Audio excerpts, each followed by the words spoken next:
Well,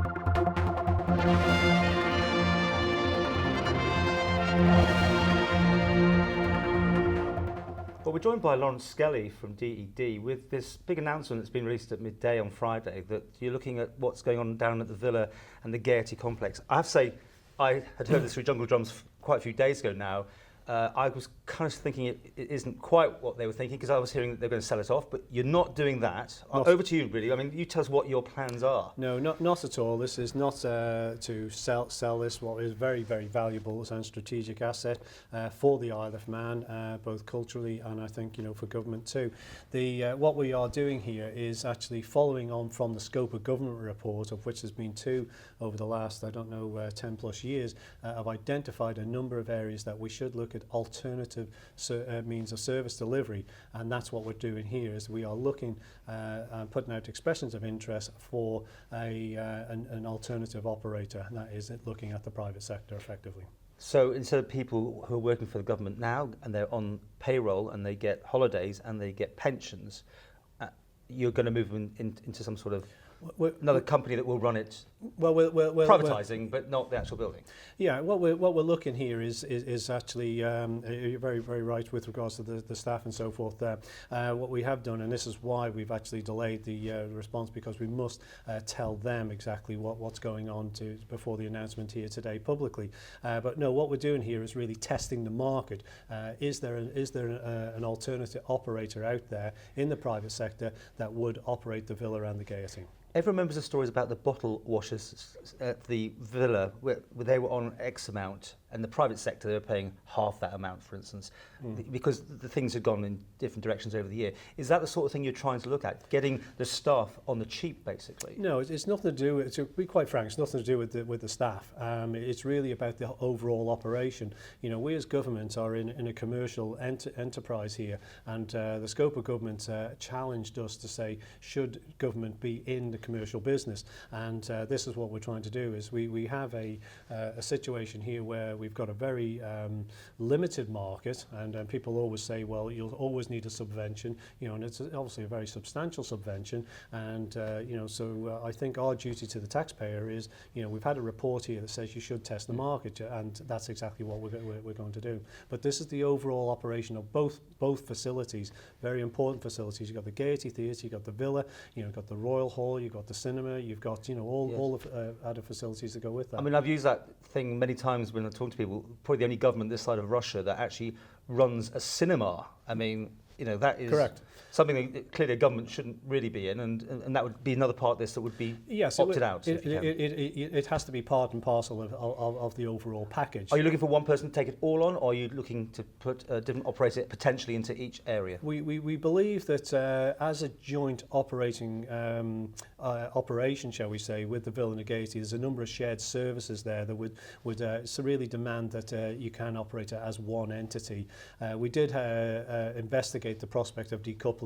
However, we did feel that as one entity, it would make more commercial sense. Would this see the end of the government getting involved in things like the Jacksons being put on? I mean, probably Mr. Crenny would hate me for using that one, because of all the things, that one didn't go well, did it? I mean, would this stop it in future being that situation where the government takes a hit? Yeah, and exactly. You ask yourself, whilst that one may have not performed as well as we would like, overall the aggregate was a success in terms of the budget. However, if the private sector had booked the Jacksons, they'd lost money. I don't think we would have had questions in the House of Keys or Tynwald. Well, it wouldn't have gone ahead, would it? And certainly somebody else would have pulled the plug on that one, by the numbers were not there. Well, they might have, but they would have had their own decision to make, and it wouldn't be a political decision. And that's what we're trying to, and that's what the scope of government was saying. The scope of government was saying, why are you as government in these commercial entities? Right. Now, obviously, everyone's going to be in flux. I'm talking about the staff who'll be watching this with interest. I know they've been told, but they'll be looking for some signs of what's going on. They'll feel that this is not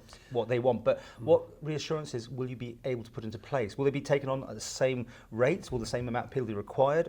Will that be in your consultation? No, we are following all the obvious protocols, and that's why we've been speaking to the unions and so forth. And I would say this is absolutely no reflection on the work that they've done, which has been sterling over many, many years. In fact, they've managed to reduce the budget over the last few years, with regards to the constraint. So they have operated, I think, in a very very lean operation as best they possibly could under the constraints they got. But can I give them assurances is the question, and I fully accept that. I can't give them overall assurances. What I can do is ensure that we will follow protocols. So if there is any, it should have, and I think we have to ask this and this is all we're doing, is testing the market. You know, is there somebody that's credible? Is there somebody that can put a viable proposition and will actually respect the reputation that we want out of this prime asset? You know, so we've got to answer all those questions, and should that come forward, then we would sit down with the staff and discuss those proposals. But we all know the private sector will look at things differently, because I mean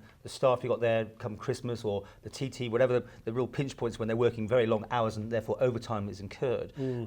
Private enterprise will treat this differently. Yeah, I mean, as I say, I mean you're obviously talking about the staff expense and so forth. I think that's because in my head I'm thinking you're retaining the buildings anyway. We do. So you're not getting rid of any of the actual. Well, you know, there is the maintenance aspect that does need to go alongside with the operation, but we as government would actually manage that particular aspect. Okay. So yes, no, I fully accept. This is a concern. You know, they would be very concerned, and the assurance I would give is that what we will do is we will follow all the protocols that. Right. So some person operator, whatever, basically would rent the buildings off you and then do what they want with it, but will you have some interference? That's probably the wrong word, but will you be able to have some influence? It's what they call a service level agreement. So you would, you know, there's certain reputational issues that you want to protect, you know, in terms of what is acceptable and what isn't. And what we're trying to do here is look to see, is there an operator? And if I come back to the point there, you know, we have a limited footfall, and you know, you mentioned you know, Jackson's and others that may not have attracted. But what we do have is we also have a captive audience, a captive market, and whilst we can concentrate a lot on the evening events, it's really the daytime where there's I think tremendous capacity there. You know, so can we expand more conferences? Can we get more corporate hospitality, weddings, and various other things? You know, and that's what a commercial operator might be able to bring a slightly different offering to the table. But I mean, under the regulations and rules that are there at the minute, there's certain nights that are charity nights, for instance, the Villa Marina, and I know they put on like the Sounds of the Caves when they got a spare Saturday and those sort of things. Yes. That's because the government can do what they want, can't they? And this won't be the case. You won't be able to just walk in there and say, the Guild is another example. Over the years, they've had to start paying much more rent. I mean, that will be for everybody. Will be a commercial rent situation. There won't be any government, let's have it for free for the day, boys. Well, there is a discounted rate for charities as we currently operate. And there is also the work with and contribution, I might add, by the Arts Council to a number of performances, both at the Gaiety and the Villa. So there is a consideration there, I think, on the charitable status of those and how we would consider a pricing structure. With this coming into the public domain and what you're doing, I presume you've had some inkling there is some interest out there, or could this be a bit of embarrassment that no one comes forward at all? Well, if you know, I mean, you're right. I mean, there have been people over the years, I will say, because of course this has been muted for quite some time and being identified, I think back as far as 2006 in the first original scope of government report. You know, the question is, why haven't we tested it? And that's all we're trying to do here, is we're trying to follow through what, you know, that report has stated. You know, I think every MHK that was elected had this in their manifesto. Scope of government must be addressed. We must look at all those things. And that's all we're doing. And at the end of the day, should nobody come forward, should there not be a viable, credible partner in terms of available, then what we will do, we'll revert back to what we're already doing here. But we will at least have tested the market. And I think MHKs and politicians will be able to say, listen, this is what we've got.